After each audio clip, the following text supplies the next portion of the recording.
Hello friends, आज हम story discuss करेंगे नबील और फरीहा की। फरीहा और नबील हादसाती तौर पर एक रेस्टोरेंट में मिलते हैं जहाँ पे फरीहा अपनी फ्रेंड्स के साथ आई हुई है, नबील अपने फ्रेंड्स के साथ आया हुआ है। नबील एक सांवली शक्ल का एक रंगत का इंसान है और फरीहा एक बहुत ही खूबसूरत लड़की थी। तो नबील ने उसको लड़की को जैसे ही फरीहा को देखा तो उसे वो बहुत अच्छी लगी, बहुत प्यारी लगी। तो जब फरीहा वहाँ से चली गई तो नबील ने उसका पीछा किया। पता नहीं कोई ऐसी उसके कशिश उसको महसूस हो रही थी, कोई ऐसी उसको रूमानियत महसूस हो रही थी कि वो उसका पीछा करने लग गया। खैर उसने उसके घर का पता ले लिया और वो उसने उसके बाद उसको फॉलो करना शुरू कर दिया। इन शॉर्ट वो जब उसके पास पहुंचा आखिरकार एक दिन जब वो कॉलेज जा रही थी और उसने कहा कि मैं तुम्हें पसंद करता हूँ, तुम मुझसे दोस्ती कर लो। फरीहा ने उससे दोस्ती कर ली। उसके बाद वो दोनों मुलाकातें करने लगे, दोनों इकट्ठे घूमते फिरते। नबील एक अमीर अमीर घराने से उसका ताल्लुक़ था, रंगत उसकी सांवली सी थी।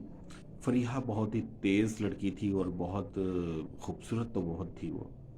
तो दोनों ने जनाब शादी कर ली और दोनों अपनी ज़िंदगी गुजारने लगे। लेकिन उसके बाद ऐसा क्या हुआ, नबील और फरीहा एक एक हिल स्टेशन के ऊपर सैर तफरी करने गए। जहाँ पे वो गए तो वहाँ पे उन्होंने वक़्त गुजारा और बड़ी बातें की।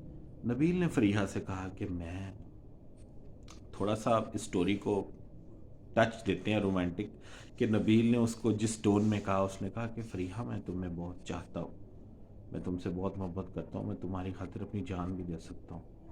जब मैंने तुम्हें पहली बार देखा तो तुम मुझे इतनी हसीन लगी कि मुझे यूँ लगा कि मेरी ज़िंदगी तुम्हारे बिना कुछ नहीं है, और अगर तुम मुझसे शादी ना करती तो मैं तो ख़ुद को, मेरी ज़िंदगी ज़ाया थी।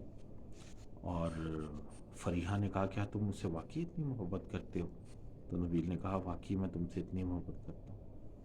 और नबील ने उसको अपने खून से अपना हाथ छीला और अपने खून से लिख के दिया कि मैं तुमसे मोहब्बत करता हूँ, दीवारों के ऊपर उस होटल की।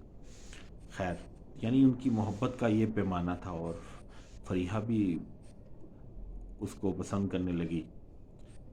खैर दोनों वक़्त बड़ा अच्छा गुजार रहे थे और अचानक एक दिन फरीहा ने नबील से कहा कि मैं कुछ दिन के लिए अपने वालिद साहब के घर जाना चाहती हूँ।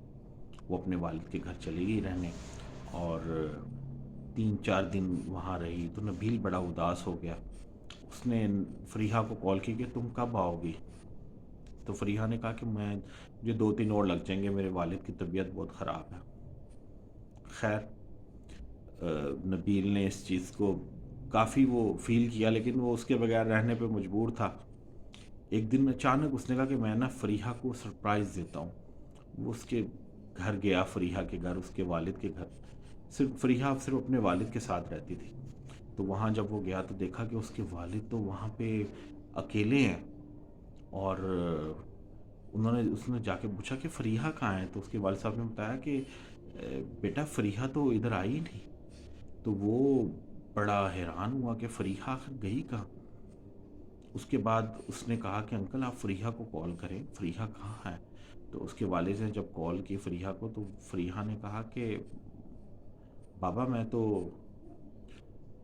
अपने घर में मौजूद हूँ। इसके ऊपर उसका बाप भी बड़ा परेशान हुआ। उसके बाद जब उसकी कॉल कटी तो उसके बाप से उसने पूछना चाहा कि अंकल ये आखिर क्या माजरा है? तो उसके बाप ने फिर उसको बताया कि बेटा असल में फ़रीहा तुम्हारे से पहले एक लड़के को पसंद करती थी जिसका नाम शाहरुख था, और वो मे बी उसके साथ हो, क्योंकि मैं तुमसे ये बात को छुपाना नहीं चाहता, क्योंकि पहले तुम्हारी शादी होगी लेकिन अब ऐसी वक्त आ गया कि मैं तुम्हें सब सच सच बता दूँ।